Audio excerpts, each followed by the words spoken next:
इस कार्यक्रम के प्रायोजक हैं रोजगार डेवलपर्स। नमस्कार, स्वागत है आपका न्यूज बुलेटिन में और मैं हूं आपके साथ सपना पांडे। बुलेटिन की शुरुआत से पहले एक नजर इस वक्त की हेडलाइंस पर। वाराणसी में बाढ़ राहत शिविरों का निरीक्षण, सीएम योगी आदित्यनाथ ने किया निरीक्षण, कहा राहत बचाव कार्य लगातार जारी।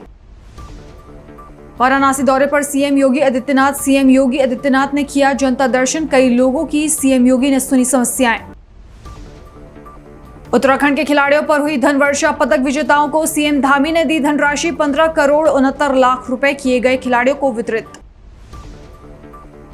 बिहार में पीएम मोदी पर दिए आपत्तिजनक बयान पर पूर्व सीएम हरीश रावत ने जताई निंदा, कहा अपशब्द कहने वाला कांग्रेस का नहीं हो सकता कार्यकर्ता। बीजेपी ने भी सोनिया गांधी के खिलाफ अपशब्दों का किया था इस्तेमाल। तुम दोनों की मेहनत बहुत रंग लाई है बेटा, घर बहुत सुंदर बना है। ये मेरे पापा का घर। पता है, देख तेरे पापा की नेम प्लेट अपने हाथों से लगाऊंगा। नेम प्लेट तो लग चुकी पापा।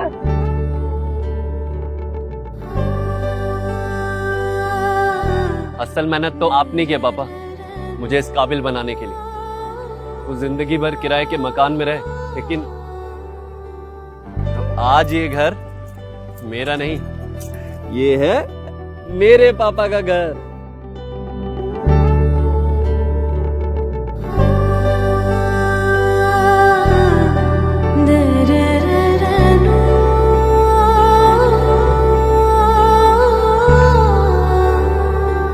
उड़ान सपनों की, आंगन खुशियों का और साथ सकर्णी का।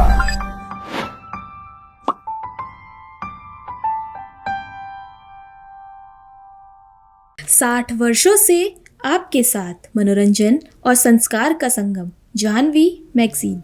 चलिए अब रुक करते हैं खबरों की ओर। उत्तर प्रदेश के मुख्यमंत्री योगी आदित्यनाथ ने वाराणसी में बाढ़ राहत शिविरों का निरीक्षण किया, जिसके बाद सीएम योगी ने कहा कि हमारी सरकार ने बाढ़ से बचाव के पुख्ता इंतजाम किए हैं, लेकिन इसके बावजूद भी देश में अत्यधिक वर्षा के चलते नदियों में अतिरिक्त पानी छोड़े जाने से निचले इलाकों में बाढ़ की स्थिति है, तो वहीं काशी में भी निचले इलाकों में फंसे लोगों को इस तरह की समस्या का सामना करना पड़ रहा है। जिला प्रशासन मंत्रियों और जनप्रतिनिधियों के साथ राहत कार्य में जुटा है। आदरणीय प्रधानमंत्री जी की प्रेरणा से, उनके मार्गदर्शन और नेतृत्व में केंद्र और राज्य सरकार ने पुख्ता व्यवस्था की है, लेकिन उस सब के बावजूद आप देख रहे होंगे पूरे देश के अंदर अतिवृष्टि होती है और अत्यधिक बरसात के कारण जब ज्यादा पानी नदियों में छोड़ा जाता है तो निचले इलाकों में पानी भरने की समस्या खड़ी होती है। काशी में भी वरुणा जी के तट पर और निचले इलाकों में जो लोग बसे हुए हैं उन लोगों को इस प्रकार की समस्या का सामना करना पड़ता है। पिछले दिनों भी मुझे बाढ़ राहत कार्यों को देखने, निरीक्षण करने, उसकी समीक्षा, राहत कार्य को आगे बढ़ाने का अवसर प्राप्त हुआ था। जिला प्रशासन यहां मंत्रियों और जनप्रतिनिधियों के साथ मिलकर के राहत कार्यों को तेजी के साथ आगे बढ़ाने के लिए पूरी प्रतिबद्धता के साथ कार्य कर रहा है। जिन घरों में पानी घुस चुका है वहां पर उन लोगों को सुरक्षित स्थानों पर ले जाने की व्यवस्था। ये नगर निगम के विद्यालय में बहुत सारे परिवार रह रहे हैं। जिन लोगों के घर सुरक्षित हैं लेकिन रोजी रोटी पर असर पड़ा है, उन लोगों को पहले चरण में 15 दिनों का खाद्यान्न, जिसमें 10 किलो चावल, 10 किलो आटा, सूखा भूजा, 10 किलो आलू, दाल, चावल, दाल, तेल और अन्य आवश्यक सामग्री के साथ साथ डिग्निटी किट आदि भी उपलब्ध करवाई जा रहे हैं। उन क्षेत्रों में पेयजल की आपूर्ति ठीक रहे, इसकी पुख्ता व्यवस्था भी की जा रही है। दवा की व्यवस्था, क्लोरीन की व्यवस्था, छिड़काव की व्यवस्था, इन सब का भी व्यवस्था की जा रही है।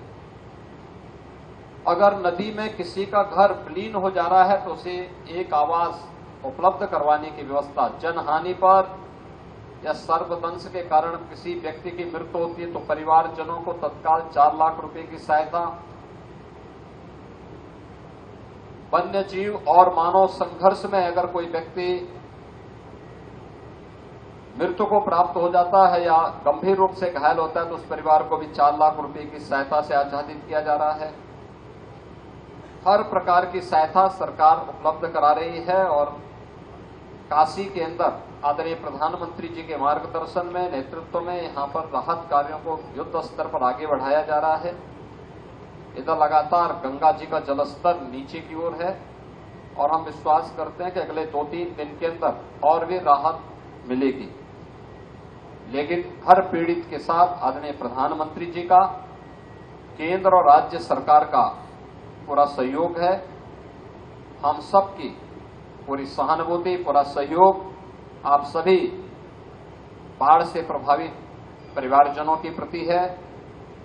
आप सभी सुरक्षित रहें, सकुशल रहें और किसी भी प्रकार की कोई समस्या होती है तो लोकल प्रशासन को, लोकल स्तर के अधिकारियों को, जनप्रतिनिधियों से सीधे संपर्क करके सहायता ले सकते हैं।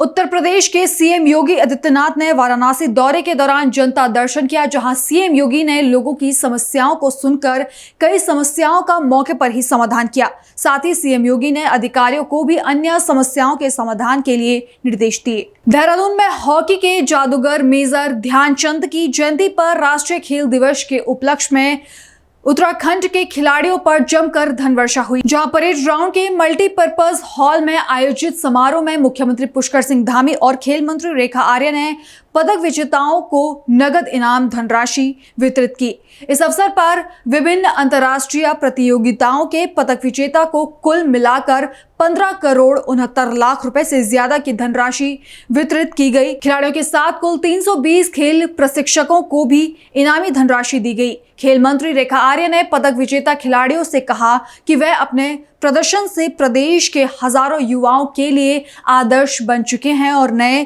खिलाड़ियों को सामने लाने में उन सभी को अपनी भूमिका निभानी होगी।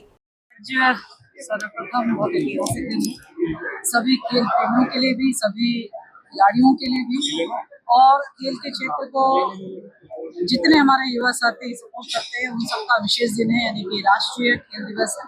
सर्वप्रथम मैं राष्ट्रीय खेल दिवस की उत्तराखंड के समस्त युवा साथी खिलाड़ियों को, खेल प्रेमियों को, देश के हमारे खेल प्रेमी खिलाड़ियों को बहुत शुभकामनाएं, बधाई देती हूँ। मैं समझती हूँ कि राष्ट्रीय खेल दिवस के आज के इस ऐतिहासिक अवसर पर जो कार्य हम लोगों का संकल्पित था कि हमारी 30th नेशनल गेम में हमारे जितने मेडलिस्ट हैं उनको सम्मान देना, उनको नगद इनाम धनराशि देना, आज लगभग 16 करोड़ की धनराशि हम लोगों को दी गई है जो 30th नेशनल गेम में मेडल लेकर आए। और इसी प्रकार से हमारे 2024-25 तक में नेशनल जो हुआ उसके पदक विजेताओं को नगद इनाम धनराशि मिली।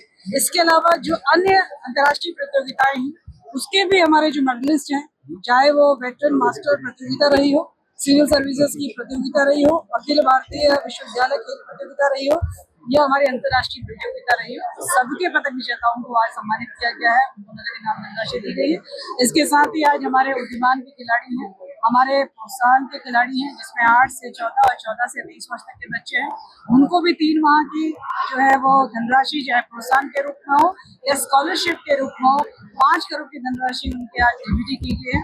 मैं समझती हूँ कि ये अपने आप में बहुत ही जो सरकार ने कहा वो किया वो आज दिखता है।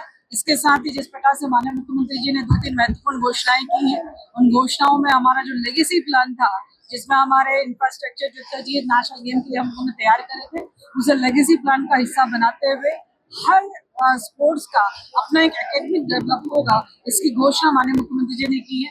यानी कि संख्या 23 की है, तो 23 स्पोर्ट्स अकेडमीज हमारी डेवलप होंगी, वो पिथौरागढ़ में भी होंगी, वो हल्द्वानी में भी होंगी और वो निश्चित रूप से अपने देहरादून, हरिद्वार इन सब जगहों पर जो है जितने हमारी स्थापनाएं हम लोगों ने डेवलप की हैं वो अब एकेडमीज के रूप में काम करेंगी, जो अपने आप में बड़ी घोषणा है।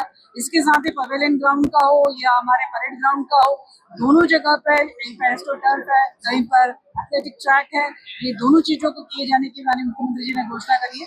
ये तीनों घोषणाएं अपने आप में बहुत महत्वपूर्ण है। खिलाड़ियों के लिए तो बहुत आवश्यक होता है कि उनको प्रैक्टिस का फील्ड चाहिए होता है, और ये जब ये चीजें और डेवलप होंगी तो निश्चित रूप से हमारे खिलाड़ियों को और स्ट्रेंथन होंगे, और आने वाले समय के जो हमारे 39 नेशनल गेम है उसकी तैयारियों के हिसाब से भी बहुत जरूरी है।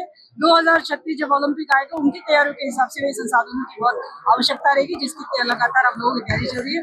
मैं माननीय मुख्यमंत्री जी का बहुत धन्यवाद करती हूँ कि इस विशेष अवसर पर उन्होंने खेल विभाग को आशीर्वाद दिया, खिलाड़ियों को आशीर्वाद दिया। तो आज का दिन अपने आप में ऐतिहासिक है। रामनगर दौरे पर पूर्व सीएम हरीश रावत ने संजय नेगी और उनकी पत्नी के ब्लॉक प्रमुख पद के शपथ ग्रहण समारोह में हिस्सा लिया। इस मौके पर उन्होंने कार्यकर्ताओं से मुलाकात की और प्रदेश की मौजूदा राजनीतिक स्थिति पर भी चर्चा की, जिसके बाद कांग्रेस के मंच से प्रधानमंत्री नरेंद्र मोदी को अपशब्द कहे जाने की घटना पर पूर्व मुख्यमंत्री हरीश रावत ने कड़ी प्रतिक्रिया दी है। हरीश रावत ने कहा कि कोई भी व्यक्ति जो अपशब्द कहता है वह कांग्रेस का कार्यकर्ता नहीं हो सकता। अत्यधिक चिंता का विषय है। ये सिलसिला बहुत पहले से स्टार्ट हुआ था। हमने 2013 की भयंकर विभीषिका भी देखी, जिसको व्यवस्थित करने में हमारी सरकार को लगभग 1.5 साल लगा था। तो ये आपदाएं तब से निरंतर, कभी उसी मत में, कभी रैणी में, तो कभी आज जो है धराली में, फिर धराली के बाद थराली में, तो ये सब जगह धराली के बाद थराली में और अब बसुकीदार में और उधर बूढ़ा केदार क्षेत्र में सब आ रही हैं। ये सब बहुत चिंता का विषय है। ये जलवायु परिवर्तन इसका मुख्य कारण है, और जलवायु परिवर्तन से सर्वाधिक कुप्रभाव जो बादल फटने के और अति वर्षा के रूप में, अत्यधिक गर्मी के रूप में दिखाई दे रहा है, वो उत्तराखंड है। और ये जैव विविधता के क्षेत्र हैं, राष्ट्रीय धरोहरों को हमारी संजोने का काम करते हैं। यहाँ के वन सब क्षेत्रों के लिए पानी और ऑक्सीजन देने का काम करते हैं। तो इन क्षेत्रों की रक्षा के लिए नेशनल इनिशिएटिव होना चाहिए। 2013 के अंदर तत्कालीन यूपीए सरकार ने एक मिशन जलवायु परिवर्तन को लेकर के मिशन हिमालय लॉन्च किया था, जो कांग्रेस सत्ता परिवर्तन के बाद जिसके विषय में कुछ नहीं सुनाई दिया। फिर से हिमालय के लिए एक नई सोच बने मध्य हिमालय के लिए, और इन तीनों राज्यों के लिए कुछ एक योजना बना करके जलवायु परिवर्तन के दुष्प्रभाव को मिनिमाइज करने के लिए केंद्र सरकार काम इन राज्यों के साथ मिल करके काम। इस तरीके का दुष्वचन किया है तो वो संस्कारगत कांग्रेसी नहीं रहा होगा, उसको क्षमा मांगनी चाहिए, उसके खिलाफ कार्रवाई करेंगे। हाँ, हम भाजपाई नहीं हैं। इन भाजपाइयों ने हमारी राष्ट्रीय नेता, हमारी मां स्वरूपा सोनिया जी के लिए, दूसरों के लिए क्या कुछ नहीं कहा, क्या कुछ राहुल गांधी जी के लिए नहीं कहा, लेकिन हम भाजपा के इस तरीके के दुष्वचनों को दोहराने वाले कांग्रेसमैन को हम एक्सेप्ट नहीं करते। बिल्कुल गलत है किसी के लिए दुष्वचन का प्रयोग करना। जहां तक वोट अधिकार यात्रा का सवाल है, जनता को वोट के अधिकार की रक्षा के लिए जागृत करना ये राष्ट्रीय कर्तव्य है। राहुल गांधी जी और उनके जो है इंडिया गठबंधन के सहयोगी इस राष्ट्रीय कार्य को कर रहे हैं। तेजस्वी आदि, मैं उन सबको बहुत शुभकामनाएं देता हूं। वोट चोरी हम निरंतर देख रहे हैं। कोई इलाका ऐसा नहीं है, कोई नगर पालिका, कोई प्राइम हमारे ब्लॉक से लेकर के हम हमारे विधानसभा और लोकसभा के चुनाव में हमेशा कांग्रेस को वोट देने वाले लोगों की पिछले 8-10 साल से वोटें कट रही हैं, और कुछ ऐसी नई वोटें जोड़ रही हैं जो आश्चर्यजनक है, जिनके पते हमको मालूम नहीं होते हैं। और कई लोग तो ऐसे हैं जो वोटर लिस्ट में 10-10 जगह उनके नाम होते हैं, और वो कोशिश करते हैं कि अलग अलग समय पर उन जगहों पर वोट डाल दें एक ही शहर के अंदर। तो बहुत तरीके हैं। बल्कि माननीय राहुल गांधी जी ने एक प्रेजेंटेशन के जरिए महादेवपुरा बेंगलोर सेंट्रल लोकसभा क्षेत्र में जो चोरी हुई थी उसको देश के सामने रखा था।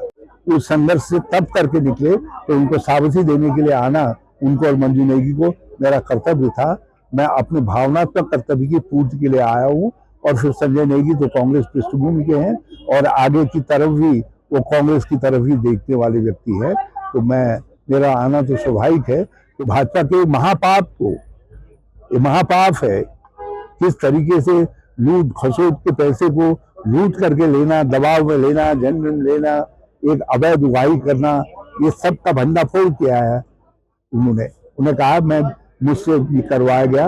और उसकी कुछ ताकीद हमारे लीडर अपोजिशन यशपाल आर्य जी ने भी की। और बहुत सारे राज हैं श्री हरक सिंह के सीने में, बहुत सारे पाप कर्म भाजपा के हैं जो केवल हरक सिंह ही बता सकते हैं। तो मुझे उम्मीद है कि ये बम भी उन्होंने फोड़ा है, आगे भी कुछ बम हरक सिंह फोड़ेंगे। उत्तरकाशी के विकास खंड डूंडा के सभागार में नवनिर्वाचित ग्राम प्रधानों के शपथ ग्रहण समारोह समापन हुए, जहां शपथ समारोह के बाद सभी सम्मानित प्रधानों ने सभागार में एक आम बैठक का आयोजन किया, जिसमें बैठक की अध्यक्षता द्रिवेश बिजलवाण की तरफ से की गई। वहीं निर्विरोध निर्वाचित होने पर प्रधान संगठन के अध्यक्ष कृपाल सिंह ने प्रेस वार्ता कर अपनी प्राथमिकता गिनाई। उन्होंने कहा कि उत्तरकाशी एक सीमांत जनपद है, साथ ही यहाँ की भौगोलिक परिस्थिति के कारण अधिकांश ग्राम प्रधान अपने गांव की समस्याओं को लेकर जनपद से बाहर नहीं निकल पाते हैं, जिसके कारण कई विकास कार्य अधूरे रह जाते हैं। तो अपना धन्यवाद प्रस्तुत करूंगा जिन्होंने मेरे पर भरोसा जताया डूंडा ब्लॉक से और मुझे अध्यक्ष तक इस पद तक पहुँचाया। और मेरा ये भरोसा रहेगा कि आने वाले टाइम में कि हम मिल के अच्छा काम करें और राजधानी तक या भारत सरकार तक, दिल्ली तक भी अगर आवाज़ पहुंचानी होगी तो इसके लिए हम कदम से कदम मिला के अपनी आवाज़ को बुलंद करेंगे और दिल्ली तक अपनी आवाज़ को पहुंचाएंगे कि हमारे गांव के विकास को लेके कि हम लोग अपनी आवाज़ जिला मुख्यालय देहरादून तक या समस्त जहाँ भी मुख्यालय हों। और उत्तरकाशी एक सीमांत जनपद है और बहुत सारी समस्याएं हैं यहाँ। आपदा बहुत उस पर है, चरम सीमा पे। आपदा के कारण बहुत बड़ा नुकसान हुआ है, तो गांव से मिलकर जिला बना। तो इस तरीके से हम बहुत जो इस समय का आकलन करें तो काफ़ी बुरी स्थिति में है उत्तरकाशी जनपद। तो इस समस्याओं को लेके जहाँ तक हमें भी जाना पड़ेगा वहाँ तक हम मुख्यालय तक जाएंगे। प्रधान भाइयों की जो भी सहयोग या जिस तरीके से भी करना होगा उस आवाज़ को बुलंद करेंगे। ये हमारी सभी प्रधान भाइयों को शुभकामनाएं अपनी तरफ से, और यही भरोसा दिलाते हैं कि हम इसको आवाज़ को आगे तक बढ़ाएं। और मैं आप लोगों का भी धन्यवाद चाहूँगा कि आप लोगों ने अपना कीमती समय निकाल के हमें दिया, उसके लिए आप लोगों का बहुत बहुत धन्यवाद। सीमांत क्षेत्र से हूँ और हमने राजगढ़ से हम 26 प्रधान लोग थे और 24 लोगों ने हमको समर्थन दिया है, मतलब कृपाल भाई को। तो हमने यही कहा कि भाई जो भी समस्या होगी, हमारा ये डूंडा ब्लॉक बहुत दूर पड़ता है, तो हमने ये इसी बात पे ये इनको समर्थन दिया कि कृपाल भाई हमारी प्रदेश तक, चाहे केंद्र तक हो प्रदेश तक हो, वो हमारी समस्या सुने और हमारी जो भी योजनाएँ हैं वो हम तक पहुँचाएँ। यही इसलिए हमने इनको समर्थन दिया है कृपाल भाई को। आपको भी बहुत बहुत धन्यवाद करता हूँ। मसूरी स्पोर्ट्स एसोसिएशन की तरफ से आयोजित 3 दिवसीय 26वीं मेजर ध्यानचंद स्मृति 6A साइड हॉकी प्रतियोगिता का समापन किया गया। प्रतियोगिता में देश के विभिन्न हिस्सों से आई टीमों ने भाग लिया और रोमांचक मुकाबलों में अपने शानदार खेल कौशल का प्रदर्शन किया। सीनियर गर्ल्स वर्ग में भिलाई स्टील प्लॉट की टीम ने शानदार जीत दर्ज करते हुए खिताब अपने नाम किया। साथ ही समापन समारोह में खिलाड़ियों को देहरादून नगर निगम के पार्षद सुशांत वोरा ने ट्रॉफी देकर सम्मानित किया। सबसे पहले तो मैं आज राष्ट्रीय खेल दिवस के अवसर पर जो मेजर ध्यानचंद जी की, जो कि हॉकी के जादूगर थे, उनकी याद में जो यहाँ पर टूर्नामेंट चल रहा है उस पर सबको बधाई देती हूँ। और ये कहना चाहूँगी कि 26 वर्षों से जो हमारा स्पोर्ट्स एसोसिएशन यहाँ का है मसूरी का, ये लोग ये मैच कराते हैं और बहुत ही ये हर्ष का विषय है और खुशी की भी बात है। और जो ये हमारे बच्चों को यहाँ पर बिजी रखते हैं, जितने भी हमारे ये बाहर से भी टीमें मंगाते हैं। और इस बार सबसे अच्छी बात ये है कि यहाँ पर लड़कियों की टीम आई हैं, बहुत दूर दूर से आई हैं, भिलाई से, कलकत्ता से, पंजाब से, यूपी से, तो कई जगह से लड़कियों की टीम आई है और ये महिलाओं को भी प्रोत्साहन दिया जा रहा है खेल का। तो मैं इस जो हमारे स्पोर्ट एसोसिएशन है और इसके जो आयोजक मंडल है उनका भी बहुत बहुत धन्यवाद करती हूँ, क्योंकि वो 3-4 दिन तक कम से कम बच्चों को खेल की ओर बिजी रखते हैं और बच्चों को प्रोत्साहन देते हैं। और बच्चे जो हैं हमारे जो आजकल कुरीतियों की ओर जा रहे हैं, जो कि नशे की ओर बढ़ रहे हैं, मोबाइल की ओर बढ़ रहे हैं, तो उनको कम से कम यहाँ पर वो बिजी रखते हैं। और दूसरा मेरा कहना है कि यहाँ पर बच्चों को प्रोत्साहन मिलता है, बच्चे खेल की ओर अग्रसर होते हैं और बच्चों का हर तरह का विकास होता है, शारीरिक मानसिक रूप से उनका विकास होता है। बिलाड़ू स्टेडियम क्यों नहीं बन पा रहा? बिलाड़ू खेल स्टेडियम जो है, मेरा मानना है वो राजनीति का शिकार हो रहा है, क्योंकि आप देख रहे हैं कि वहाँ पर जो वो फाइल है वो सिर्फ नोडल ऑफिसर के पास फंसी हुई है और वो क्यों नहीं बन सकता, वो बनने में कोई टाइम नहीं लगेगा। परंतु अगर सरकार चाहे, आप देख रहे हैं वन विभाग की वहाँ पर सिर्फ एक जो उन्होंने रोक लगा रखी है, वन विभाग ने लगा रखी है। वन विभाग एक बच्चों का भविष्य क्या बना नहीं सकता क्या? इसलिए आप देख रहे हैं वन विभाग के जो काम हो रहे हैं, हर जगह पर इल्लीगल काम हो रहे हैं। वन विभाग किसी काम को रोक नहीं रहा। जब सारे इल्लीगल काम हो रहे हैं तो क्या बच्चों का एक भविष्य वहाँ पर उन्होंने रोक रखा है? वो खेल मैदान रोक रखा है, उस खेल मैदान को क्यों नहीं बनने दे रहा? तो हम तो अब ये अगर मैच जिस दिन ये ख़त्म हो जाते हैं, हमने ये तय कर रखा है कि हम डीएम साहब के पास जाएंगे और उस फाइल को लेकर आगे करेंगे कि इस फाइल को क्यों रोका हुआ है। क्योंकि अब तो ट्रिपल इंजन की सरकार आ चुकी है, यहाँ पर 3 इंजन लग चुके हैं और अब भी अगर हमारा बिलाड़ू का खेल मैदान ना मिला मसूरी को तो बड़े शर्म की बात है। तो पहले आपके माध्यम से पूरे मसूरी वासियों को और पूरे प्रदेश के वासियों को राष्ट्रीय खेल दिवस की बहुत बहुत शुभकामनाएं। और साथ में जो इस टूर्नामेंट के आयोजक हैं उन्हें बहुत बहुत यहाँ बधाई और साधुवाद कि उन्होंने आज इस दौर में भी या मसूरी में खेल को जीवित किया रखा है, जब आजकल का युवा या तो आपके वो नशे के या ग्रिप में है या मोबाइल के या ग्रिप में है। तो मैं उन्हें बहुत साधुवाद और बधाई दूंगा कि उन्होंने आज के दौर में भी या मसूरी में खेल को जीवित रखा है। दूसरा बात आपने जो पूछी कि यहाँ पर जो खेल का मैदान है, खेल का मैदान यहाँ पर राजनीति का शिकार हुआ है। यहाँ पर पिछले 13 साल से भारतीय जनता पार्टी के सम्मानित यहाँ विधायक जो आज कैबिनेट या मंत्री भी हैं, पर उनके आज तक उनके एजेंडा में युवाओं के लिए एक ये मैदान या नहीं है। मैं बहुत हैरान हूँ कि आज अगर उनसे पूछा जाए तो वो ये कहते हैं कि भाई वन विभाग की एनओसी है। मैं पूछना चाहूँगा कि वन आपका विभाग या जो भी विभाग यहाँ पर है वो लोगों की सहायता करने, शहर को सौंदर्यीकरण करने और सुविधाएं यहाँ देने के लिए पैदा हुआ है। तो एक खेल का मैदान यहाँ पर बहुत आपके समय से, आप भी एक स्पोर्ट्समैन रहे हैं, बहुत ही समय से यहाँ पर एक मांग यह रही है। मैं आपके माध्यम से आज भी कहूँगा कि जो इनकी ट्रिपल इंजन है वो वैसे तो फेल ही है, पर वो ट्रिपल इंजन आज थोड़ी सी मेहनत किया करके यहाँ पर युवाओं को या बच्चों के लिए एक या खेल मैदान का तोहफा दे।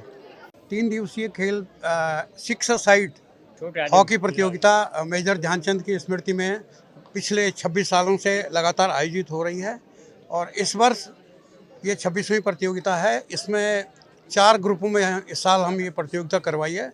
सीनियर गर्ल्स जिसमें सारी टीमें उत्तराखंड से बाहर की हैं, जूनियर बॉयज़ और सब जूनियर बॉयज़ में इसमें और जूनियर गर्ल्स में इसमें हमने स्थानीय स्कूलों की टीमें और क्लबों की टीमें खेली हैं। जहाँ तक बिलाड़ू का सवाल है तो सरकार की ओर से इसमें स्वीकृति मिल चुकी थी, पैसा भी रिलीज हो गया था, वहाँ पर काम भी शुरू हो गया था, लेकिन ये समझ नहीं आया है कि ये सरकार की ओर से इसे क्यों लटकाया जा रहा है। जब ये मामला किसी मीटिंग में उठता है तो उनसे पूछा जाता है कि ये आप ये बिलाड़ू वाला मामला सुलझाएं, तो हमें ये आश्वासन मिलता है कि कर रहे हैं, कोशिश कर रहे हैं और अभी तक फ़िलहाल तो रिजल्ट इसमें सिफर है।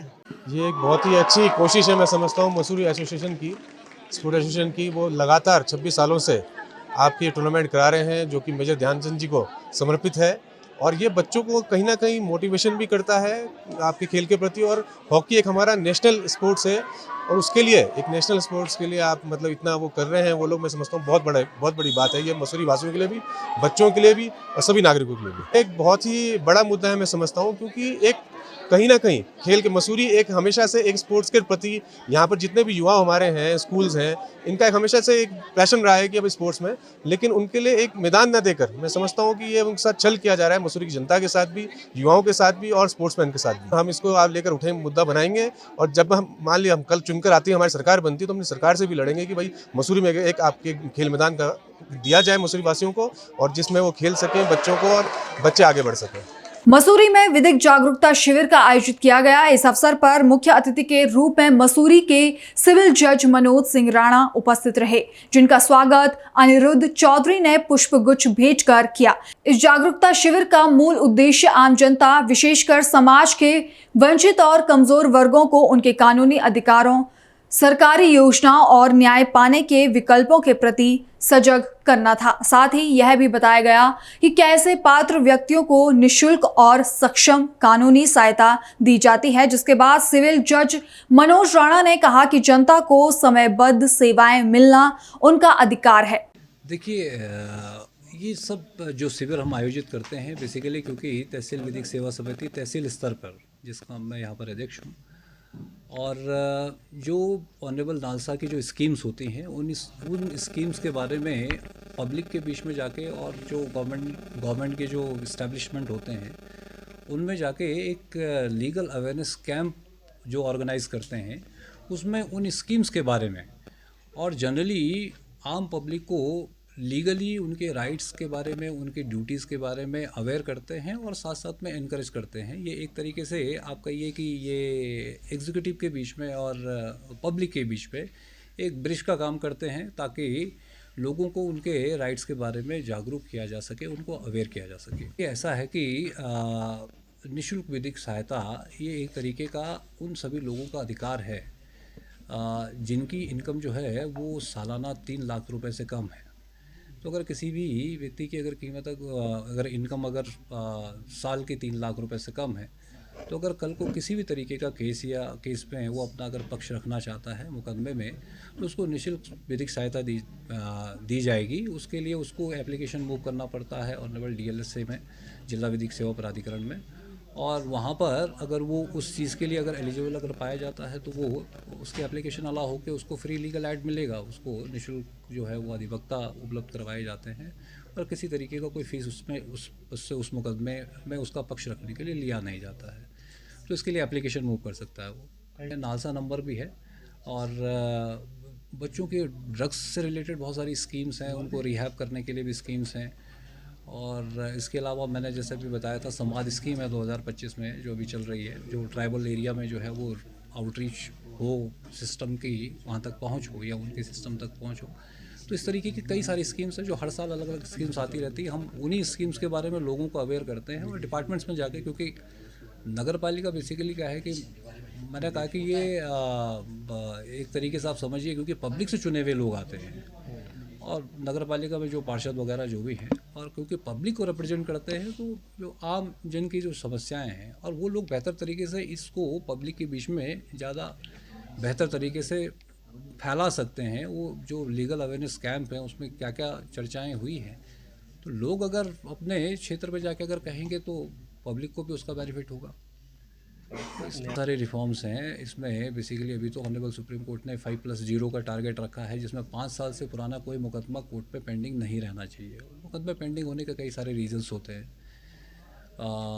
प्रोसीजर है, इसके अलावा कई बार ऐसा होता है कि जो है बर्डन है, केसेस का बर्डन भी है, बहुत ज़्यादा केसेस पेंडिंग होते हैं, मैन पावर की कमी होती है, तो कई सारे रीजंस होते हैं। लेकिन अब उसके लिए टारगेट है जो 5+0 का है कि 5 साल से ज़्यादा पुराना मुकदमा कोर्ट में नहीं रहना चाहिए, तो उसकी तरफ जा रहे हैं। उसमें काफ़ी पुराने केसेस अब रिजॉल्व हो भी रहे हैं। रामनगर में ईद मिलादुन्नबी का त्योहार आगामी 5 सितंबर को शहर में धूमधाम के साथ मनाया जाएगा। जुलूस से मोहम्मद निकाला जाएगा।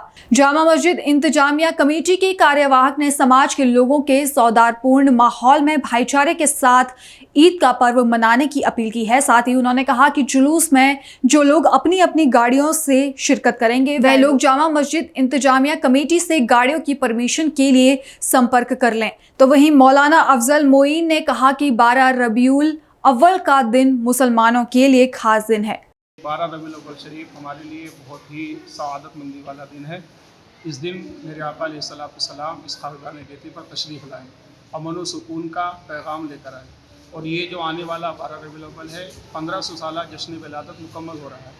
तो इस मौके पर हम अवाम अहले सुन्नत और तमाम दुनिया के लोगों को यही दर्स देंगे कि जिस तरह से आपने अपनी ज़िंदगी गुजारी, यानी अमन का पैगाम देते हुए, भाईचारा, मोहब्बत इसी को फैलाते हुए और साथ ही साथ हम लोगों को ये भी दर्श देंगे कि सरकार की इस 1500 साल विलादत को यादगार बनाने के लिए कम से कम एक पौधा ज़रूर लगाएं और वो पौधा या तो ऐसी जगह पर लगाएं जहां वो सरसब्ज़ व शादाब हो सके और आने वाले वक्त में लोगों के लिए फ़ायदा बने उससे, यानी साया बने, लोग उसके साए में आराम उठाएं। और जब जब हम उस दरख्त को देखें तो कहें कि ये हमने आका के 1500 साल जश्न विलादत के मौके पर लगाया।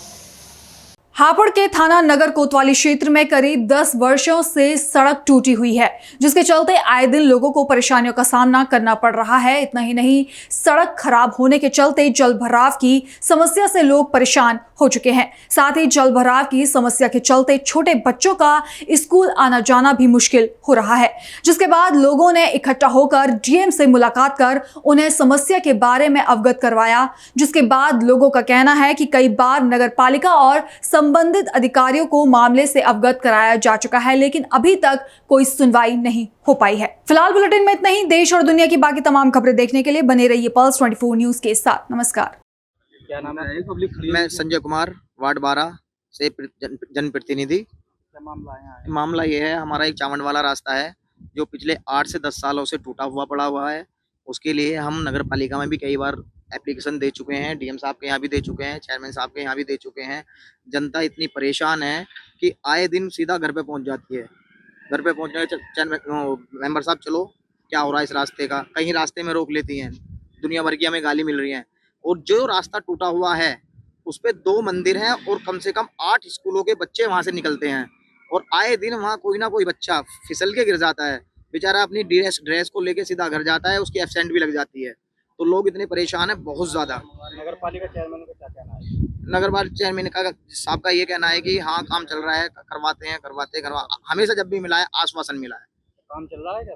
काम कहीं नहीं चल रहा है। कब से टूटी सड़क? ये कम से कम 8 से 10 साल से टूटी हुई है और इसका पिछले 5 अप्रैल को दीनदयाल उपाध्याय से टेंडर लग चुका है, लेकिन 5-6 महीने से आज तक इसका कोई टेंडर नहीं खोल रहे हैं। क्यों नहीं खोल रहे हैं वो उन लोगों को पता है। क्या वजह है सड़क जो बन नहीं पा रही है? 10 साल हो गया। 10 साल से बस यही है, हम लेटर लगाते हैं, सारी चीजें करते हैं, बस आश्वासन मिल जाता है कि ये अब के डूडा में गई है, डूडा वाले बनाएंगे, डूडा वाले ये कह देते हैं कि नगर पालिका बनाएगी। किसके अंडर में आती है? ये इस समय चेयरमैन साहब के अंडर में, नगर पालिका के अंडर में। तो इससे पहले वहाँ मिली, नगर पालिका मिली? नगर पालिका में कई बार जाके जनता जा चुकी है, लेटर रिसीव करा चुकी है। जो लेटर रिसीविंग की कॉपी है वो हमारे पास में है, अवेलेबल अभी भी यहीं पे है। और आज चेयरमैन साहब के यहाँ गए हैं तो सारी जनता ये कह रही है कि वहाँ पे चेयरमैन साहब नहीं मिले, अवेलेबल नहीं। क्या रणनीति रहेगी?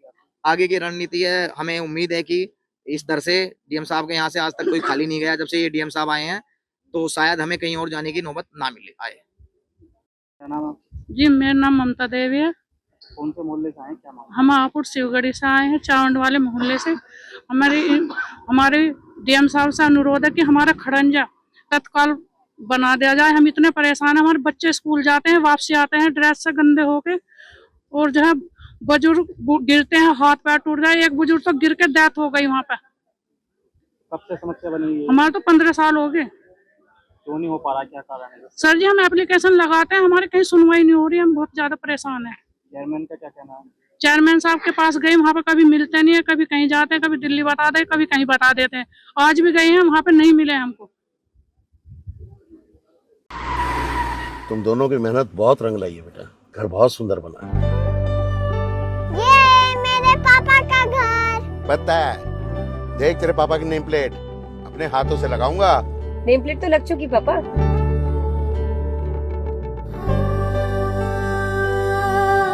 असल मेहनत तो आपने किया पापा, मुझे इस काबिल बनाने के लिए। वो जिंदगी भर किराए के मकान में रहे, लेकिन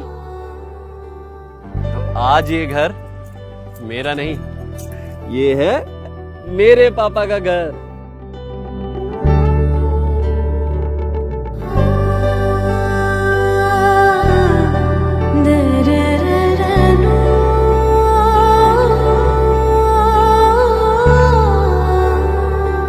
उड़ान सपनों की, आंगन खुशियों का और साथ सकर्णी का।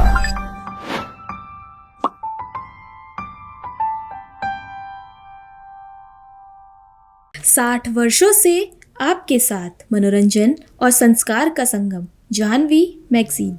इस कार्यक्रम के प्रायोजक थे रोजगार डेवलपर्स।